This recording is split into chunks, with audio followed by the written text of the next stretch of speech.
Hello guys, welcome to science theory channel. आज हम करने जा रहे हैं class 12th biology chapter 3 reproductive health. So basically reproductive health होती क्या है? रिप्रोडक्टिव हेल्थ होती है कि जो भी हमारा रिप्रोडक्टिव सिस्टम होता है उसका बेटर फंक्शनिंग करना and have ability to reproduce and having satisfied and safe sexual life. ठीक है। According to world health organization, reproductive health का मतलब होता है कि total wellbeing in all the expect of reproduction, जैसे कि physical, emotional, behaviour and social expects. अब रिप्रोडक्टिव हेल्थ को लेके कुछ प्रॉब्लम्स भी होती हैं और कुछ स्ट्रेटजीज भी बनाई गई हैं। जैसे कि अगर हम इंडिया की बात करें तो जो मेन प्रॉब्लम है इंडिया की वो है एक्सेस पॉपुलेशन, मतलब पॉपुलेशन बहुत ज़्यादा बढ़ती जा रही है। ठीक है, जिससे क्या हो रहा है, डायरेक्टली रिप्रोडक्टिव हेल्थ पे असर पड़ता है। तो रिप्रोडक्टिव हेल्थ को अचीव करने के लिए कुछ प्लान्स और प्रोग्राम्स बनाए गए थे। जैसे कि फैमिली प्लानिंग प्रोग्राम्स इनिशिएट किए गए थे 1951 में, जिसका नाम रखा गया था reproductive and child health care. कुछ मेजर टास्क भी कैरी आउट किए गए थे इस प्रोग्राम के तहत, जिससे क्या हो रहा था, प्रोवाइड की जा रही थी फैसिलिटीज़ और सपोर्ट्स एक अच्छे रिप्रोडक्टिव हेल्थी सोसाइटी को बिल्डअप करने के लिए। Audio visual and print media, governmental and non governmental agencies भी अच्छा काम कर रही थी इस अवेयरनेस को पीपल में क्रिएट करने के लिए। ठीक है। तो इसमें क्या हो रहा था, जो पेरेंट्स थे, क्लोज रिलेटिव्स थे, फ्रेंड्स थे, टीचर्स थे, ये भी एक मेजर रोल परफॉर्म कर रहे थे इस इंफॉर्मेशन को वाइडली प्रोवाइड करने की। स्कूल्स को भी एनकरेज किया जा रहा था ताकि वो जो सेक्स एजुकेशन है वो इंट्रोड्यूस कर सकें, वो उसे एक्सप्लेन कर सकें और राइट इन्फॉर्मेशन दे सकें, जिससे कि क्या है, जो भी मिथ्स हैं, मिसकंसेप्शन है सेक्सुअल रिलेटेड एक्सपेक्ट्स को लेकर, वो हमारी सोसाइटी से वो रिमूव हो सकें। ठीक है। प्रॉपर इन्फॉर्मेशन अगर रिप्रोडक्टिव ऑर्गन्स के बारे में दी जाए, एडोलसेंस के बारे में दी जाए, सेफ़ और हाइजीन सेक्सुअल प्रैक्टिसेस करवाई जाए, सेक्सुअल ट्रांसमिटेड डिसीज़ के बारे में बताया जाए, इंफॉर्मेशन प्रोवाइड की जाए। जैसे कि एड्स जो होती है वो सेक्सुअल ट्रांसमिटेड डिसीज़ होती है। ठीक है, जो कि इंटरकोर्स से हो सकती है। ठीक है। अगर ये सब के बारे में अच्छे से इंफॉर्मेशन पीपल में अवेयर करवाई जाए तो क्या हो सकता है, एक रिप्रोडक्टिव हेल्थी लाइफ जो है वो मेंटेन हो सकती है। जो फर्टाइल कपल्स होते हैं, ठीक है, जो मैरिजेबल एज ग्रुप होती है पीपल की, उन सबको पता होना चाहिए बर्थ कंट्रोल के बारे में। कोई मदर अगर प्रेग्नेंट है तो उसकी केयर कैसे की जाए, बर्थ के बाद भी कैसे उसकी केयर की जाए मदर की। ठीक है। और चाइल्ड की कैसे केयर की जाए, ब्रेस्ट फीडिंग की क्या इम्पोर्टेंस होती है, और जो चाइल्ड होता है वो मेल है फीमेल है, इसको दोनों को इक्वली इम्पोर्टेंस दी जाए। ठीक है। तो ये सब अवेयरनेस जो है वो क्रिएट करने की ज़रूरत है, जिससे क्या हो, एक हेल्थी रिप्रोडक्टिव लाइफ मेंटेन हो सके। ये जो अवेयरनेस होती है इस प्रॉब्लम्स को लेकर, जैसे कि अनकंट्रोल पॉपुलेशन ग्रोथ होगी। ठीक है। पॉपुलेशन बढ़ती जा रही है, कंट्रोल नहीं हो रही। ठीक है। कुछ सोशल इविल्स भी होते हैं, जैसे कि मान लीजिए सेक्स अब्यूज़, रेप वगैरह के केसेस जो होते हैं, सेक्स रिलेटेड क्राइम्स जो होते हैं। ठीक है। इनके अगेंस्ट अवेयरनेस क्रिएट करनी चाहिए और एक्शंस लेने चाहिए ऐसे क्राइम्स के अगेंस्ट, जिससे कि क्या हो, एक हेल्थी रिप्रोडक्टिव सोसाइटी जो है वो क्रिएट हो सके। ठीक है, बिल्डअप हो सके। एक सक्सेसफुल रिप्रोडक्टिव हेल्थ को अटेन करने के लिए हमें रिक्वायर्ड होता है good infrastructure facilities, professional expert knowledges, material supports. ठीक है। नहीं, pregnancy, delivery, contraception, infertility, absorption, sexual transmitted disease, menstrual problem, ये सब क्या होती है, कुछ रिप्रोडक्शन रिलेटेड प्रॉब्लम्स होती हैं जिसको मेडिकल हेल्प और केयर प्रोवाइड करनी चाहिए एक रिप्रोडक्टिव हेल्दी सोसाइटी अटेन करने के लिए। ठीक है। ये सब एक्शंस और प्लान्स को सक्सेसफुली कैरी आउट करना चाहिए। जैसे कि एमनियोसेंटेसिस एक फीटल सेक्स डिटर्मिनेशन होती है। ठीक है। इसमें क्या होता है, अगर कोई भी डिसऑर्डर होता है क्रोमोसोमल पैटर्न में इन द एमनियोटिक फ्लूइड, जो कि एम्ब्रियो के आसपास डेवलप हो जाता है। ठीक है। तो इसमें कोई क्या कहते हैं, कोई डिसऑर्डर ना हो क्रोमोसोमल पैटर्न में। ठीक है।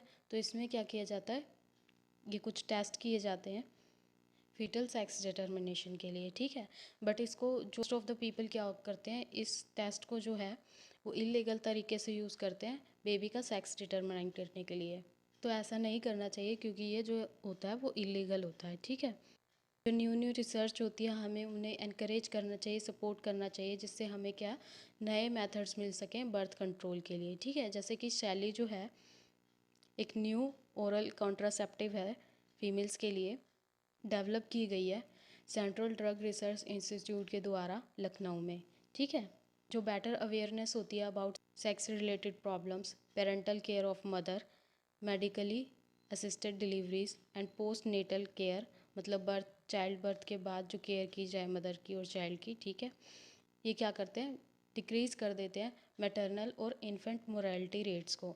मतलब मोरालिटी रेट्स मतलब डेथ रेट्स जो होती हैं मदर की और इन्फेंट्स की, उसको डिक्रीज़ कर देते हैं उस रेट को, ठीक है। अगर हम अवेयर हों सेक्स रिलेटेड प्रॉब्लम से, पोस्ट नेटल केयर से, इन्फेंट के मदर के, ठीक है, हम अच्छी डिलीवरीज, मेडिकली असिस्टेड डिलीवरीज करवा सकें, पेरेंटल केयर कर सकें मदर की, सेक्स रिलेटेड प्रॉब्लम से हम अवेयर हों, तो हम जो मैटरनल मोरालिटी रेट होता है, इन्फेंट मोरालिटी रेट होता है, उसे डिक्रीज़ कर सकते हैं। अगर हम पॉपुलेशन एक्सप्लोजन की बात करें तो पॉपुलेशन एक्सप्लोजन क्या होता है, जो रैपिड इंक्रीज़ हो जाता है पॉपुलेशन में बहुत ही कम पीरियड में, उसे हम क्या कहते हैं, पॉपुलेशन एक्सप्लोजन बोलते हैं, ठीक है। अब ये पॉपुलेशन एक्सप्लोजन का रीज़न क्या होता है, इसका रीज़न यही होता है जैसे कि जो डेथ रेट्स हैं वो डिक्लाइन होती जा रही हैं, कम होती जा रही हैं, ठीक है। और जो बर्थ रेट्स हैं वो इंक्रीज़ होते जा रहे हैं, ठीक है। तो जो गैप है डेथ रेट और बर्थ रेट के बीच में वो बहुत ज़्यादा हो गया है, जिसकी वजह से क्या है, जो पॉपुलेशन है वो एक्सप्लोड होती जा रही है, बढ़ती जा रही है लगातार बहुत ही कम पीरियड ऑफ टाइम में, ठीक है। और पॉपुलेशन एक्सप्लोजन किसकी वजह से हो सकता है, जैसे जो एवरेज ह्यूमन एज है वो इंक्रीज़ होती जा रही है, ठीक है। उनके डेथ रेट्स जो हैं वो डिक्रीज़ होते जा रहे हैं, रिड्यूस होते जा रहे हैं, क्योंकि वो बेटर ट्रीटमेंट कराते हैं, अपने जो डिसीज़ेज होते हैं वो कंट्रोल हो जाते हैं, ठीक है। वो मेडिकल प्रॉपर केयर कराते हैं, ठीक है, जिससे क्या हो रहा है, जो डेथ रेट्स हैं वो भी डिक्रीज़ होते जा रहे हैं, ठीक है। जैसे कि जब भी हमारा न्यू बॉर्न चाइल्ड होता है और मदर होती है उसकी प्रॉपर केयर की जाती है, ठीक है, इसलिए पॉपुलेशन जो है वो और बढ़ती जा रही है, क्योंकि जो डेथ रेट्स हैं वो डिक्रीज़ होते जा रहे हैं, बेटर न्यूट्रिशन उन्हें मिल रहा है, ठीक है। तो उनकी लाइफ जो है वो प्रॉपर मेंटेन हो रही है, कि लाइफ जो है वो प्रॉपर मेंटेन हो रही है उस बेटर न्यूट्रिशन की वजह से, ठीक है। जो चाइल्ड है, मदर है, उसे अच्छी केयर मिलती है, ठीक है। तो क्या होता है, इनकी जो लाइफ है वो एक्सपेंड होती रहती है, जिससे क्या हो रहा है, डेथ रेट्स जो हैं वो डिक्रीज़ होते जा रहे हैं और बर्थ रेट्स जो हैं वो इंक्रीज़ होते जा रहे हैं as compare to death rates, ठीक है। कुछ रिलीजन्स जो हैं वो अगेंस्ट होते हैं फैमिली प्लानिंग के, मतलब वो मना करते हैं कि फैमिली प्लानिंग नहीं करनी चाहिए, ठीक है। तो जिससे क्या होता है, पॉपुलेशन और बढ़ती जाती है। डेवलपिंग कंट्रीज़ है उसमें भी लैक ऑफ एजुकेशन है, जिसमें क्या कहते हैं, प्रॉपर फैमिली प्लानिंग नहीं होती है और जो बर्थ रेट्स हैं वो इंक्रीज़ होते जाते हैं। चाइल्ड्स की जो है अर्ली मैरिज करा देना, जल्दी शादी करा देना, ठीक है। मेल चाइल्ड की डिज़ायर होना, ठीक है। मेल ऐसा भी होता है कि भाई लड़के के चक्कर में वो बच्चे पैदा करते जाते हैं, जिसके चक्कर में क्या होता है, पॉपुलेशन बढ़ती जाती है। बेटर पब्लिक हेल्थ केयर मिल रही है, मेडिकल फैसिलिटीज़ इम्प्रूव हो रही हैं, ठीक है। ये सब क्या कर रही हैं, ये क्रूशियल रोल प्ले कर रही हैं डेथ रेट्स को डिक्रीज़ करने में और बर्थ रेट को इंक्रीज़ करने में, ठीक है। तो ये सब क्या है, ये पॉपुलेशन एक्सप्लोजन का रीज़न है। ओवर पॉपुलेशन होने की वजह से, पॉपुलेशन एक्सप्लोजन की वजह से कुछ कॉन्सिक्वेंसेस भी होते हैं, जैसे कि पॉवर्टी इंक्रीज़ होती जा रही है फैमिली में, ज़्यादा बच्चे होने के कारण उनकी जो फाइनेंशियल प्रॉब्लम्स है वो अराइज होती हैं, ठीक है। जिससे क्या होता है, देश में पॉवर्टी भी आती है, फैमिलीज़ जो है वो गरीब होने लगती हैं। और क्या होता है, जैसे कि मान लीजिए पॉपुलेशन बढ़ती जा रही है लेकिन जो प्रोडक्शन ऑफ फूड है वो ज़्यादा नहीं हो रहा, ठीक है। तो क्या हो रहा है, उससे शॉर्टेज ऑफ फूड सप्लाई हो रही है, ठीक है। और क्या होता है, अगर शॉर्टेज ऑफ फूड सप्लाई होगी तो प्राइसेस भी हैं वो हाइक करने लगते हैं, इंक्रीज़ करने लगते हैं, जिसकी वजह से क्या होता है, सब कुछ महंगा महंगा होने लगता है। और क्या होता है, रैपिड इंक्रीज़ ऑफ पॉपुलेशन की वजह से क्या होता है, अनएम्प्लॉयमेंट भी आने लगती है, जब लोग बेरोज़गार हो जाते हैं, कुछ लोग जो हैं एजुकेशनल होने के बावजूद उन्हें नौकरी नहीं मिलती, ठीक है। कुछ को अच्छी फैसिलिटी नहीं मिलती एजुकेशंस की, ठीक है, कोई अनएम्प्लॉयड रह जाता है। तो ये सब क्या होता है, ये ओवर पॉपुलेशन के कारण ही होता है।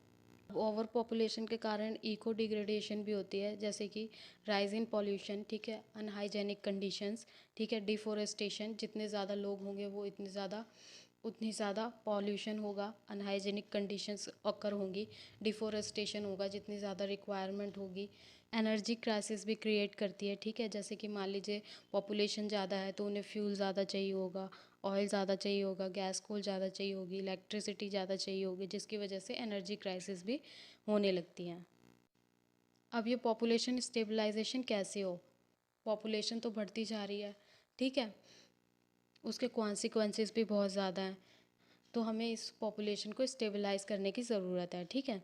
अब पॉपुलेशन स्टेबलाइजेशन कैसे होगी, जैसे कि रिडक्शन इन बर्थ रेट्स, जो बर्थ रेट्स हैं, ठीक है, वो हम रिड्यूस कर दें पॉपुलेशन कंट्रोल के मेथड्स यूज़ करके, जैसे कि जो पीपल हैं रिप्रोडक्टिव एज के, उन्हें हम एजुकेट करें स्मॉल फैमिली मेंटेन करने के लिए, हम उन्हें फ़ायदे बताएं स्मॉल फैमिली होने के फ़ायदे क्या हों, ठीक है। जो पोस्टर्स डिस्प्ले करने चाहिए हम दो हमारे दो के, मतलब जैसे कि पेरेंट हो गए और उनके 2 चाइल्ड हो गए, ठीक है, तो एक स्मॉल फैमिली में 2 चाइल्ड हों, 2 चाइल्ड से ज़्यादा ना हो, तो इस तरह से हमें स्मॉल फैमिली जो है वो मेंटेन करनी चाहिए, इससे क्या हो, पॉपुलेशन स्टेबलाइजेशन। मैरिजेबल एज है गर्ल की वो 18 ईयर्स है, और बॉयज़ के लिए क्या है 21 ईयर्स है, ठीक है।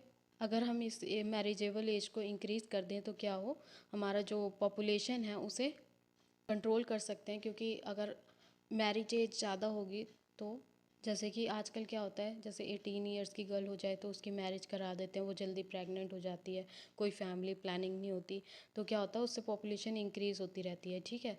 तो अगर हम मैरिजेबल एज को इंक्रीज़ कर दें तो क्या हो, उससे भी हमारी पॉपुलेशन कंट्रोल हो सकती है। कपल्स स्मॉल फैमिली को हमें एनकरेज करना चाहिए, कपल्स को, कि वो स्मॉल फैमिली मेंटेन करें, ठीक है। आजकल बहुत सारे बर्थ कंट्रोल मेजर्स होते हैं, जैसे कि कॉन्ट्रासेप्टिव्स हो गई, ठीक है, वो क्या करती हैं, वो बर्थ रेट को मेंटेन करने में हेल्प कर सकती हैं। अब ये बर्थ कंट्रोल कॉन्ट्रासेप्शंस क्या होती हैं, ये प्रिवेंट करती हैं और लिमिट करती है नंबर ऑफ ऑफस्प्रिंग को, हेल्प ऑफ कॉन्ट्रासेप्शंस, ठीक है, जिसे हम क्या बोलते हैं, बर्थ कंट्रोल या फिर कॉन्ट्रासेप्शंस, ठीक है। बर्थ कंट्रोल के मेथड्स होते हैं, वो क्या करते हैं, ब्लॉक कर देते हैं रिप्रोडक्टिव प्रोसेस को। इसके 3 मेजर स्टेप्स होते हैं ब्लॉक करने के, जैसे कि blocking sperm transport to the ovum, जो स्पर्म होता है, मेल स्पर्म होता है, उसे हम ओवम तक ट्रांसपोर्ट ना होने दें, ठीक है। और होता है ब्लॉकिंग ओव्यूलेशन, हम ओव्यूलेशन को ब्लॉक कर सकते हैं, हम इम्प्लांटेशन को ब्लॉक कर सकते हैं एम्ब्रियो की, ठीक। ये कुछ मेजर स्टेप्स होते हैं जो कि ब्लॉक करते हैं बर्थ को। अब मेथड्स कौन कौन से होते हैं बर्थ कंट्रोल के, टेम्परेरी मेथड होता है, परमानेंट मेथड होता है, और मेडिकल टर्मिनेशन मेथड होता है, ठीक है। वो हम एक एक करके पढ़ लेते हैं। जो टेम्परेरी मेथड होता है वो कौन कौन से होते हैं, जैसे कि नेचुरल मेथड हो गया, केमिकल मेथड हो गया, बैरियर मेथड हो गया, एक्सेट्रा, इन सबको हम एक एक करके पढ़ लेते हैं। जो नेचुरल मेथड होता है वो सेफ़ मेथड होता है। जो नेचुरल मेथड होता है उसमें क्या होता है, सेफ़ पीरियड अगर हम मेंटेन करें, जैसे कि मेंसेस से 1 हफ्ते पहले या मेंसेस के 1 हफ्ते बाद सेफ़ माना जाता है सेक्सुअल इंटरकोर्स के लिए। इसमें क्या होता है, जो ओव्यूलेशन होती है वो 14th डे में होती है मेंस्ट्रुएशन के, ठीक है, और जो ओवम है वो सिर्फ 1-2 दिन के लिए सर्वाइव कर पाता है, और जो स्पर्म है वो सिर्फ 3 दिन के लिए सर्वाइव कर पाता है। तो इसमें जो प्रेगनेंसी के चांसेस होते हैं वो 80% तक रिड्यूस हो जाते हैं, ठीक है। सेफ पीरियड या रिदम मेथड को हम नेचुरल फैमिली प्लानिंग भी बोलते हैं। इसमें क्या होता है, जो सर्विकल म्यूकस होता है वो चेंज होता है, बॉडी टेम्परेचर चेंज होता है, फिजियोलॉजिकल चेंजेस होते हैं, ठीक है, जो कि ओव्यूलेशन को मार्क करते हैं, ओव्यूलेशन के टाइम को मार्क करते हैं, ठीक है।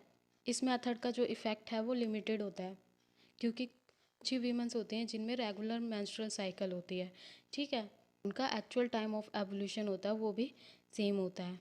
और वुमेन की जो मेंस्ट्रुअल साइकिल हो वो इरेगुलर हो तो ये मेथड जो है वो इफ़ेक्टिव नहीं रहता, क्योंकि उनका जो ओव्यूलेशन का टाइम है वो चेंज होता रहता है, इसलिए ये मेथड जो होता है वो लिमिटेड होता है। नेक्स्ट नेचुरल मेथड है हमारा कॉइटस इंटरप्शन और विड्रॉल मेथड, ठीक है। इसमें क्या होता है, इजैकुलेशन से पहले ही मेल क्या करे, अगर पेनिस को विड्रॉल कर दे फीमेल वेजाइना से, तो जो स्पर्म है वो वेजाइना के अंदर डिपॉजिट नहीं होगा और फर्टिलाइजेशन ही नहीं होगी, ये मेथड जो होता है वो मीडियम इफ़ेक्टिव होता है, क्योंकि जो मेल है वो कुछ फ्लूइड जो है वो इजैकुलेशन से पहले ही प्रोड्यूस कर देता है, जिसमें थोड़े बहुत स्पर्म जो हैं वो कंटेन होते हैं। एक और नेचुरल मेथड है जैसे कि एब्सेंस ऑफ मेंस्ट्रुएशन। ये ओवुलेशन के इफेक्ट पे बेस्ड होता है, ठीक है। इसमें क्या होता है, जो मेंस्ट्रुअल साइकिल है जब अकर नहीं हो रही during the period of intense lactation, child birth के बाद, तब प्रेगनेंसी को कंट्रोल किया जा सकता है, ठीक है।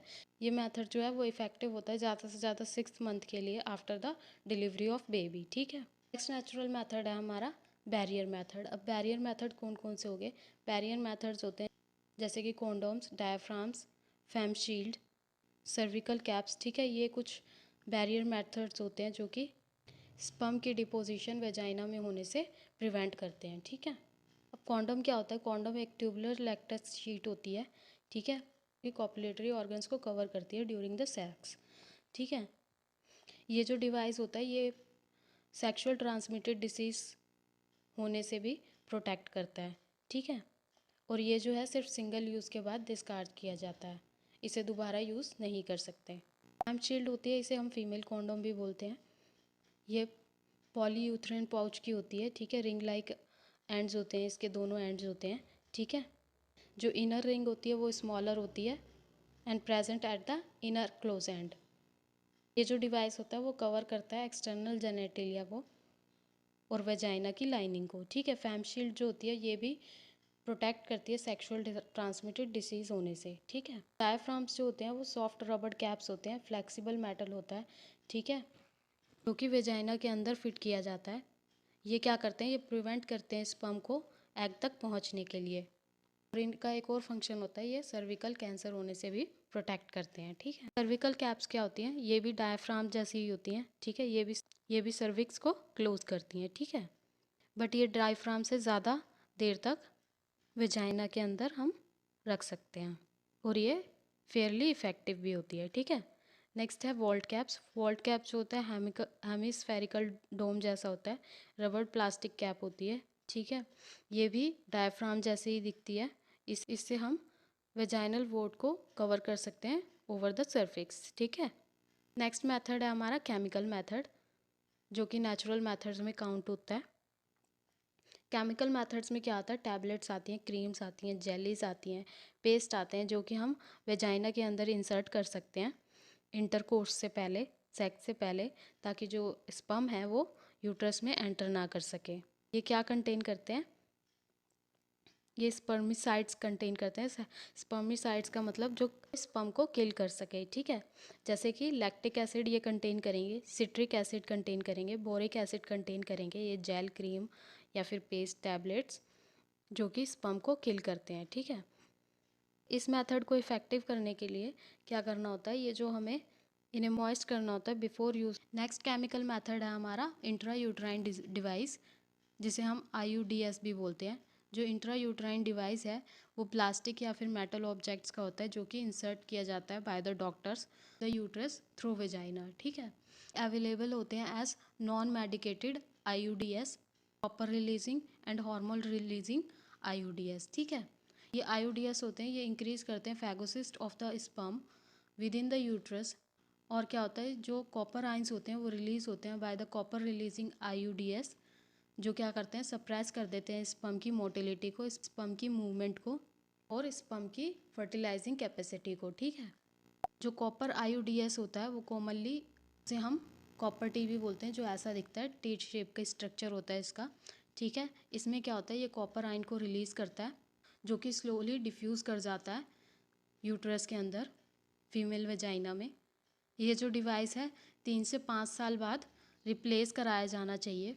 इसमें जो हार्मोन रिलीज़ होते हैं IUDS में, ये क्या करते हैं, यूट्रस को इनस्टेबल बना देते हैं इम्प्लांटेशन के लिए। मतलब फर्टिलाइजेशन के बाद जो इम्प्लांटेशन होती है उसे इनस्टेबल बना देते हैं, जिससे कि इम्प्लांटेशन यूट्रस के अंदर हो ही ना सके। ये जो हार्मोन रिलीजिंग IUDS होते हैं वो इंक्लूड करते हैं प्रोजेस्टेरोन IUDS और लेवोनो और गैस्ट्रल IUDS, ठीक है। ये जो डिवाइस होता है स्मॉल क्वांटिटी ऑफ हार्मोन को रिलीज़ करता है, जो कि सप्रेस कर देता है एंड्रोमेट्रियल चेंज, मतलब जो यूट्राइन की जो एंड्रोमेट्रियल लाइनिंग होती है उसे सप्रेस कर देता है और सर्विकल म्यूकस को सप्रेस कर देता है, जिससे क्या होता है, इम्प्लांटेशन पॉसिबल नहीं हो पाती। बट इसके कुछ डिसएडवांटेजेस होते हैं, जैसे कि इन्फेक्शन का रिस्क बढ़ जाता है, मेंस्ट्रुअल ब्लीडिंग और पेन कॉज करते हैं ये, और आईओडीएस जो है वो एक्सपेल्ड आउट हो जाती है और पता भी नहीं चलता है, जिससे क्या होता है 10 से 15% जो वुमेन होती है वो उनके प्रेग्नेंट होने के जो चांसेस हैं वो बढ़ जाते हैं। नेक्स्ट केमिकल मेथड है हमारा ओरल कंट्रासेप्टिव्स। जो ओरल कंट्रासेप्टिव्स होती हैं वो एक पिल्स के फॉर्म्स में मिलती हैं, हमें टैबलेट्स के फॉर्म में मिलती हैं, जो कि हर 21st डे पे खानी पड़ती है with the first 5 days of menstrual cycle, और इनके बीच में 7 दिन का गैप रखना होता है। ये जो पिल्स होती हैं वो बहुत ज़्यादा इफ़ेक्टिव होती हैं उनके, और इनके जो साइड इफ़ेक्ट्स होते हैं वो भी कम होते हैं। और जो ये हार्मोनल पिल्स होती हैं वो क्या करती हैं, ये इनहिबिट कर देती हैं ओवुलेशन को और मोर्टेलिटी को, और ये चेंज करती हैं सर्विकल म्यूकस को, और चेंजेस करती हैं यूट्राइन के एंड्रोमेट्रियम लाइनिंग में, ठीक है, जिससे क्या होता है जो इम्प्लांटेशन होती है वो अनसूटेबल हो जाती है, ठीक है, और इम्प्लांटेशन जो है वो अकर नहीं होती। और जो ओरल कंट्रासेप्टिव पिल्स होती हैं वो कंटेन करती हैं प्रोजेस्टेरॉन या फिर कम्बिनेशन ऑफ प्रोजेस्टेरॉन और एस्ट्रोजन।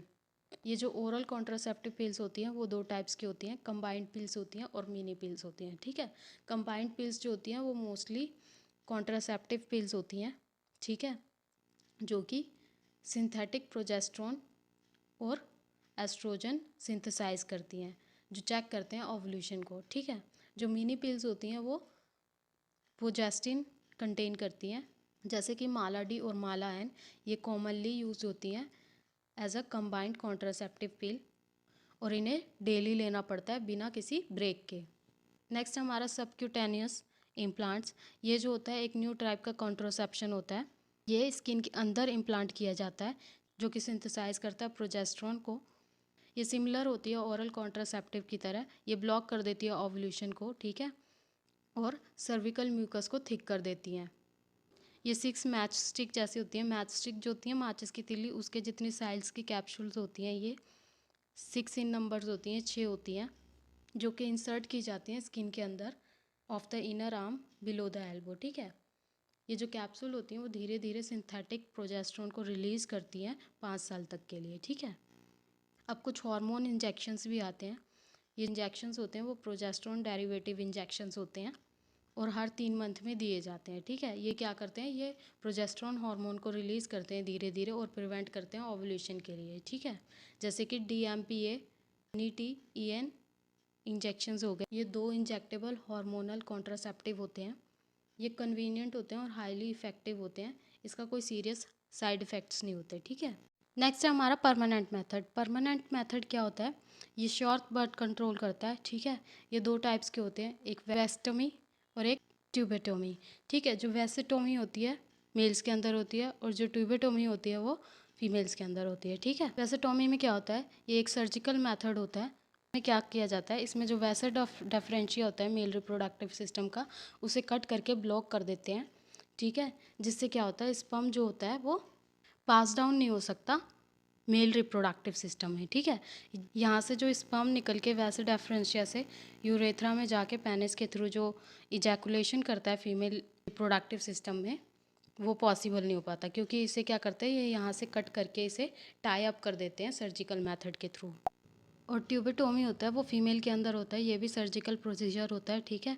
इसमें क्या करते हैं, जैसे कि देखिए ये जो फेलोपियन ट्यूब है हमारा फीमेल रिप्रोडक्टिव पार्ट का, इसे क्या करेंगे, इसे कट कर देंगे और टाई अप कर देते हैं, जो कि ब्लॉक कर देता है ओवम के पैसेज को, ठीक है। इस सर्जिकल प्रोसीजर में क्या होता है, ये जो फेलोपियन ट्यूब्स होती हैं, ठीक है, इसे कट कर देंगे और टाई अप कर देंगे दोनों एंड से, यहाँ से भी और यहाँ से भी, ठीक है। जिससे क्या होता है, ओवम का पैसेज जो है वो ब्लॉक हो जाता है, ठीक है। ये जो सर्जिकल मेथड होता है ट्यूबेक्टोमी का और वैसेक्टोमी का, ठीक है, ये दोनों रिवर्सिबल होते हैं और इन्हें रीजॉइन भी किया जा सकता है, ठीक है। नेक्स्ट है हमारा एश्योर। ये क्या होता है, ये परमानेंट कॉन्ट्रासेप्शन होती है फ्यूमेन के अंदर, जिन्हें चाइल्ड को बियर ही नहीं करना होता, ठीक है। ये एक मेटल कॉइल होती है जो कि इंसर्ट किया जाता है फेलोपियन ट्यूब के अंदर through the vagina and the uterus by the instrumental called hysteroscope, ठीक है। 3 मंथ के अंदर क्या होता है, जो टिश्यू होता है उस कॉइल के आसपास का, वो क्या करता है, ग्रो करने लगता है और ब्लॉक कर देता है फलोपियन ट्यूब को परमानेंटली, जिससे कि जो वीमेन है कभी भी प्रेग्नेंट हो ही नहीं पाएगी। अब हमारा मेडिकल टर्मिनेशन मेथड भी होता है प्रेगनेंसी का, ठीक है, और इसे हम इंड्यूस अबॉर्शंस भी बोलते हैं। इसमें क्या होता है, वॉलंटरी टर्मिनेशन कराई जाती है प्रेगनेंसी की फीटल के वाइबल होने से पहले, ठीक है, जिसे हम क्या बोलते हैं, मेडिकल टर्मिनेशन ऑफ प्रेगनेंसी या फिर इंड्यूस्ड अबॉर्शन। ये बहुत ही कॉमन और वाइडली यूज मेथड है फर्टिलिटी को कंट्रोल करने के लिए पूरे वर्ल्ड में, ठीक है। ये जो मेडिकल टर्मिनेशन ऑफ प्रेगनेंसी होती है ये कंपैरेटिवली सेफ़ होती है अगर हम इसे 12th वीक तक हम करवा लें तो। जे 12th वीक के बाद अगर वो अबॉर्शन कराती है तो वो अबॉर्शन जो है वो रिस्की हो जाता है। ये मेडिकल टर्मिनेशन ऑफ प्रेगनेंसी जो है वो प्रिवेंट कर सकता है अननेचुरल मैटरनल डेथ को due to the unsafe abortion under the act of termination of pregnancy. ये जो है 20 वीक तक प्रेगनेंसी के दौरान कराया जा सकता है अगर प्रेगनेंसी जो है उसमें जो चाइल्ड है वो मालफॉर्म्ड है, या फिर वो प्रेगनेंसी जो है रेप के दौरान हुई है, या फिर कॉन्ट्रासेप्टिव फेलियर की वजह से हुई है, या फिर वो प्रेगनेंसी जो है मदर को हार्म कर सकती है। इसलिए जो है ऐसा एक्ट बनाया गया है टर्मिनेशन ऑफ प्रेगनेंसी का, जिसमें 20 वीक तक अबॉर्शन कराया जा सकता है, ठीक है। जो सेकेंड सेमेस्टर ऑफ अबॉर्शन होता है वो बहुत ज़्यादा रिस्की होता है, जैसे कि 12 वीक के बाद जो है अबॉर्शन कराया जाए वो रिस्की होता है। नेक्स्ट है sexual transmitted disease. Sexual intercourse के दौरान अगर कोई इन्फेक्टेड पर्सन है, ठीक है, उससे इन्फेक्शन या डिसीज़ ट्रांसफ़र हो रही है तो उसे हम क्या बोलते हैं, सेक्सुअल ट्रांसमिटेड डिसीज़ बोलते हैं, या वेनरियल डिसीज़ भी बोलते हैं, या रिप्रोडक्टिव ट्रैक इन्फेक्शन भी बोलते हैं, ठीक है। HIV इन्फेक्शन के अलावा बहुत सारे ऐसे इन्फेक्शन होते हैं सेक्सुअल ट्रांसमिटेड डिजीज़ कहलाते हैं और ये क्योरेबल भी होते हैं, इन्हें क्योर भी किया जा सकता है, ठीक है, अगर ये प्रॉपरली ट्रीट किए जाएँ तो। वैसे तो सारे ही पर्सन वनरेबल होते हैं इस इन्फेक्शन को लेकर, पर ये ज़्यादातर 15 से 24 साल तक के लोगों में बहुत ज़्यादा पाया जाता है। इसके जो इनिशियल सिम्टम्स होते हैं सेक्सुअल ट्रांसमिटेड डिसीज़ के, ये इंक्लूड करते हैं itching, burning of urination, ejaculation, fluid discharge, mild pain होना, स्वेलिंग, ठीक है, जेनाइटल एरिया में। फीमेल्स में क्या होता है, ज़्यादातर फीमेल्स जो हैं वो बहुत टाइम तक उनमें कोई सिम्टम दिखाई नहीं देता है, इसलिए वो अनडिटेक्टेड रहती हैं फॉर द लॉन्ग टाइम, ठीक है। फीमेल में जो मोस्ट कॉमनली इफेक्टेड पार्ट होता है उनकी बॉडी का वो होता है लोअर जेनेटिलिया ट्रैक्ट, ठीक है, जिसमें यूरेथ्रा, वेजाइना, वॉल्व इंक्लूड होता है, ठीक है। मैन में क्या होता है, उनका मोस्टली इन्फेक्टेड पार्ट कौन सा होता है, पेनिस होता है, ठीक है। बट अगर पीपल जो है अननोन पार्टनर से सेक्स ना करें, मल्टीपल पार्टनर ना रखें, ठीक है, कॉन्डम की यूज़ करें क्वाइटस के दौरान, सेक्सुअल इंटरकोर्स के दौरान, ठीक है, और अगर उन्हें कोई डाउट है कि उन्हें सेक्सुअल ट्रांसमिटेड डिसीज़ हो गई है तो उन्हें क्वालिफाइड डॉक्टर को पहले ही दिखा देना चाहिए अर्ली स्टेज में, जैसे ही उन्हें कोई सिम्टम्स नज़र आते हैं, ठीक है, और उनका प्रॉपर ट्रीटमेंट करवाना चाहिए, ठीक है। इससे क्या होगा, उनका इन्फेक्शन जो होगा वो क्योरेबल भी होगा और वो ठीक भी हो जाएंगे। नेक्स्ट है इनफर्टिलिटी। इनफर्टिलिटी क्या होता है, जब कोई फीमेल जो है वो कंसीव नहीं कर पाती तब उसे हम क्या बोलते हैं, इनफर्टिलिटी बोलते हैं। इसके वेरियस रीजंस हैं, जैसे कि physiological disorder, physical disorder, congenital disorder, immunological disorder, ठीक है। इन सब के कारण जो फीमेल है वो इनफर्टाइल होती है, या फिर मेल जो है वो इनफर्टाइल होता है, वो फर्टिलिटी शो नहीं करता। इनके लिए वेरियस क्लिनिक्स बनाए गए हैं जहाँ पे इनका डायग्नोसिस होता है, ट्रीटमेंट होता है, ठीक है, और जो कपल है वो चाइल्ड को कैरी कर सकता है, ठीक है। बहुत सारे डायग्नोसिस सेंटर होते हैं, बहुत सारे ट्रीटमेंट पॉसिबल करते हैं कि जो कपल है वो चिल्ड्रन को एक्वायर कर सके, असिस्ट कर सके, उसे हम क्या बोलते हैं, असिस्टेड रिप्रोडक्टिव टेक्निक, ठीक है। ये एक स्पेशल टेक्निक होती है, ठीक है, जिसे हम आर्ट के रूप से भी जानते हैं। इसमें क्या होता है, बहुत सारी स्पेशलाइज्ड टेक्निक होती है जिससे क्या होता है, जो इनफर्टाइल कपल होता है उनको भी चिल्ड्रन मिल सकता है, ठीक है। इसमें इंक्लूड होता है जैसे कि टेस्ट ट्यूब बेबी प्रोग्राम।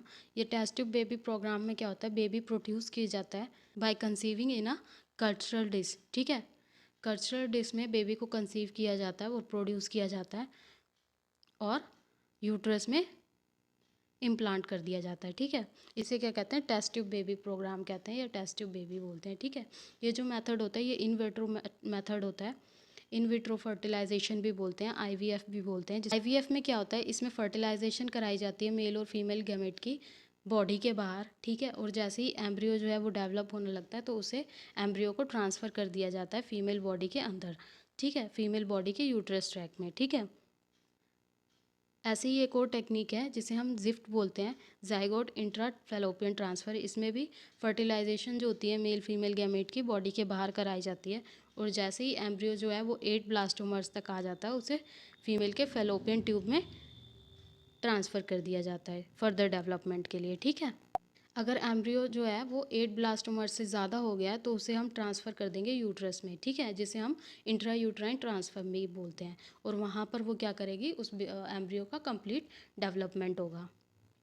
जो डेवलपिंग एम्ब्रियो होता है अगर वो उसकी जो मदर होती है वो कैरी नहीं कर सकती तो उसे दूसरे फीमेल के यूट्रस में भी ट्रांसफ़र किया जा सकता है, ठीक है, जिसे हम क्या बोलते हैं, सैरोगेट मदर बोलते हैं या जेनेटिक मदर बोलते हैं, जिसके अंदर वो बेबी जो है वो डेवलप करता है, वो एम्ब्रियो जो है वो डेवलप करता है। इसके जो सक्सेस रेट होते हैं टेक्निक के, टेस्ट ट्यूब बेबी टेक्निक के, वो 20% से भी बहुत कम होते हैं, ठीक है। नेक्स्ट टेक्निक है आर्टिफिशियल इंसेमिनेशन टेक्निक।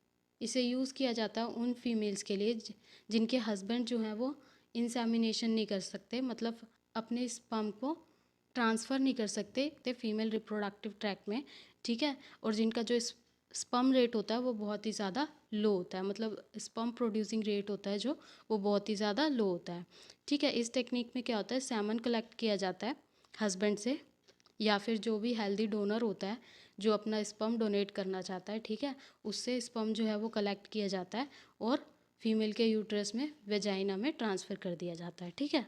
नेक्स्ट है हमारा गैमीट इंट्रा फैलोपियन ट्रांसफ़र। इस मेथड में क्या होता है, जो भी फीमेल ओवा प्रोड्यूस नहीं कर सकती पर फर्टिलाइजेशन के लिए एक सुटेबल एनवायरनमेंट क्रिएट कर सकती हैं अपने फैलोपियन ट्यूब में, एम्ब्रियो को फर्दर डेवलप भी कर सकती हैं। इस टेक्निक में क्या होता है, हम एक डोनर फीमेल ले लेते हैं जो कि अपने ओवम को सर्जिकली रिमूव कराती है और इंट्रोड्यूस करा देती है जो भी फीमेल इनकैपेबल होती है ओवम प्रोड्यूस करने के लिए फर्टिलाइजेशन के लिए, ठीक है।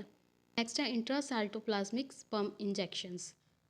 इस टेक्निक में क्या होता है, स्पर्म जो है डायरेक्टली इंजेक्ट किया जाता है ओवम में to form the embryo in the laboratory, ठीक है। जो एम्ब्रियो है फिर बाद में ट्रांसफ़र कर दिया जाता है जिफ्ट के थ्रू या फिर आईयूटी के थ्रू वुमेन के अंदर, ठीक है। ये तो था हमारा इनफर्टिलिटी, ठीक है। अगर कोई फीमेल या कपल इनफर्टाइल है तो उस कपल को बेबी कैसे मिले, ठीक है। नेक्स्ट है हमारा अर्ली प्रेगनेंसी में अगर कोई फीटल जो है उसमें कोई डिसऑर्डर है, ठीक है, तो उसकी डिटेक्शन कैसे होती है, ठीक है। इसमें क्या होता है, अमीनोसेंटेसिस होता है जो कि फीटल सेक्स डिटर्मिनेशन करता है। अगर कोई उसके अंदर डिसऑर्डर है, कोई कोई क्रोमोसोमल पैटर्न डिसऑर्डर है एमनियोटिक फ्लूइड में जो कि एम्ब्रियो के आसपास होता है, ठीक है, तो वो डिटेक्ट किया जा सकता है अमीनोसेंटेसिस के थ्रू, ठीक है। नेक्स्ट है हमारा क्रॉनिक विलेई सैम्पलिंग, ठीक है। इस टेक्निक में क्या होता है, जो फिजिशियन होता है वो इंसर्ट करता है एक नैरो फ्लेक्सिबल ट्यूब मदर की वेजाइना में और सर्विक्स में यूट्रस की, ठीक है, और विड्रॉल करता है उसमें से कुछ अमाउंट ऑफ फीटल टिश्यूज़ निकाल लेता है प्लेसेंटा से, ठीक है।